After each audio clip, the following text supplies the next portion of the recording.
Le verset du trône, Ayat al-Kursi, est un verset de la sourate al-Baqarah du Coran. Il est considéré comme l'un des versets les plus importants en raison de sa profondeur spirituelle.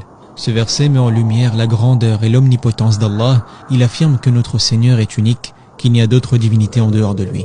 Aujourd'hui, nous allons nous pencher sur ce verset en surface, afin d'en comprendre la profondeur. Ayat al-Kursi, un verset miraculeux. Le verset du trône est composé de 9 phrases. Allons les découvrir ensemble. Phrase numéro 1, Allahu la ilaha illa huwa al-hayyul qayyum. Phrase numéro 2, La ta'khuduhu sinatun wa la nawm. Phrase numéro 3, Lahu ma fis samawati wa ma fil ard. Phrase numéro 4, Man dha alladhi yashfa'u 'indahu illa bi'idhnih. Phrase numéro 5, Ya'lamu ma bayna aydihim wa ma khalfahum. Phrase numéro 6, Wa la yuhituna bi shay'in min 'ilmihi illa bima sha'a. Phrase numéro 7, Wasi'a kursiyyuhu as-samawati wal ard. Phrase numéro 8, Wa la ya'uduhu hifdhuhuma. Phrase numéro 9, Wa huwa al-'aliyyul 'azim. 9 phrases. La première phrase est une magnifique présentation d'Allah. Allah, la ilaha illa huwa al-hayyul qayyum, où on retrouve les noms sublimes d'Allah qui sont Al-Hayy et Al-Qayyum. Le vivant est celui qui se suffit à lui-même et tout, absolument tout tient, existe et est maintenu grâce à lui. Mais vous savez ce qui est incroyable, c'est que la première phrase est directement liée avec la dernière. Les deux ont quelque chose en commun. La 9e phrase, Wa huwa al-'aliyyul 'azim, combien de noms avons-nous encore ici? Comme la première phrase, 2 noms sublimes d'Allah qui sont le très haut, le très grand. La phrase 1 est directement liée à la phrase numéro 9. Mais avant de poursuivre avec la deuxième phrase, il faut qu'on sache quelque chose en amont. Les agents de sécurité. Vous allez me dire, mais quel est le rapport? Eh bien, les agents de sécurité ont un travail très difficile.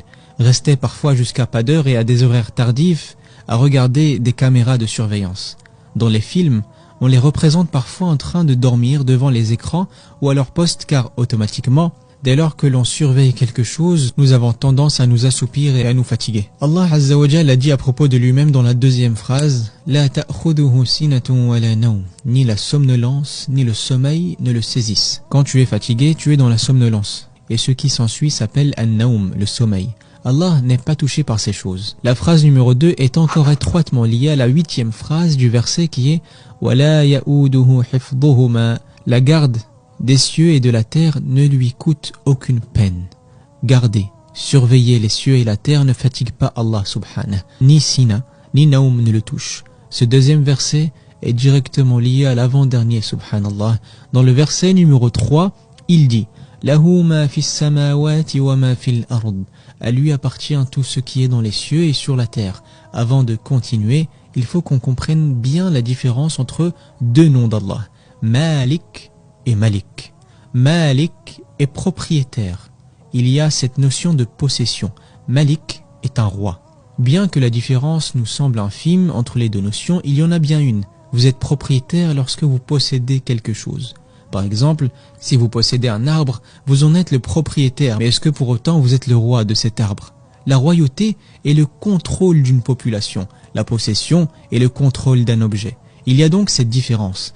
Donc, quand Allah Ta'ala nous dit « Lahu ma fis samawati wa ma fil ard », il possède tout ce qui est dans les cieux et sur la terre. De quel nom nous parle Allah? De Malik, avec cette notion de possession. C'est donc la 3e phrase. Et que nous apprend la 7e phrase? « Wasi'a kursiyyuhu as-samawati wal ard ». Son trône, kursi, déborde des cieux et de la terre. Quand Allah nous parle ici de son trône, il nous parle donc de sa royauté.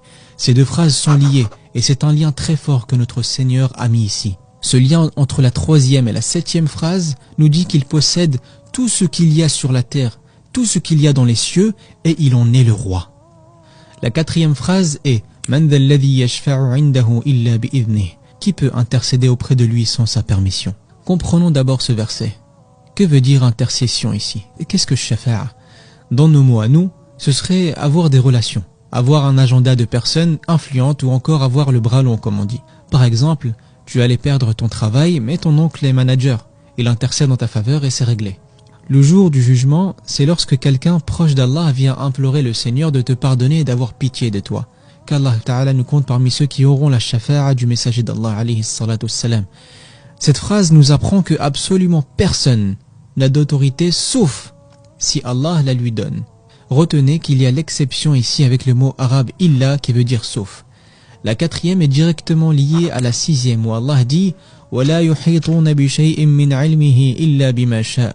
Et de sa science, il n'embrasse que ce qu'il veut. Personne ne peut acquérir quelque chose de sa science sauf ce qu'il permet. La quatrième et la sixième phrase sont une déclaration sur Allah suivie de la seule exception. Personne n'intercède auprès de lui sauf celui qui en aura la permission. Personne n'a de science sauf celui à qui il donne du savoir. La première phrase est liée à la neuvième, la deuxième à la huitième, la troisième à la septième, la quatrième à la sixième. Il en manque une, et c'est celle du milieu. Celle qui est au milieu de toutes. يَعْلَمُ مَا بَيْنَ أَيْدِيهِمْ وَمَا خَلْفَهُمْ. Littéralement, il sait ce qu'il y a devant eux et ce qu'il y a derrière eux. Il connaît leur passé et leur futur. Il sait ce qu'il y a au début du verset et ce qu'il y a à la fin. Subhanallah. Il a mis cette phrase au milieu, je sais ce qu'il y a devant et je sais ce qu'il y a derrière, un langage parfait, un livre qui émane bien du Seigneur de l'univers. Le Coran n'a pas fini de nous surprendre. Et si tu devais retenir une chose après avoir vu cette vidéo, c'est qu'il est important pour toi de méditer, de lire le Coran afin de baigner dans ces versets et goûter à toutes ses saveurs. J'espère que ce petit voyage avec le Coran t'a plu. Si c'est le cas, fais-le moi savoir en mettant un petit commentaire et n'oublie pas de t'abonner. Assalamu alaikum wa rahmatullahi ta'ala wa barakatuh.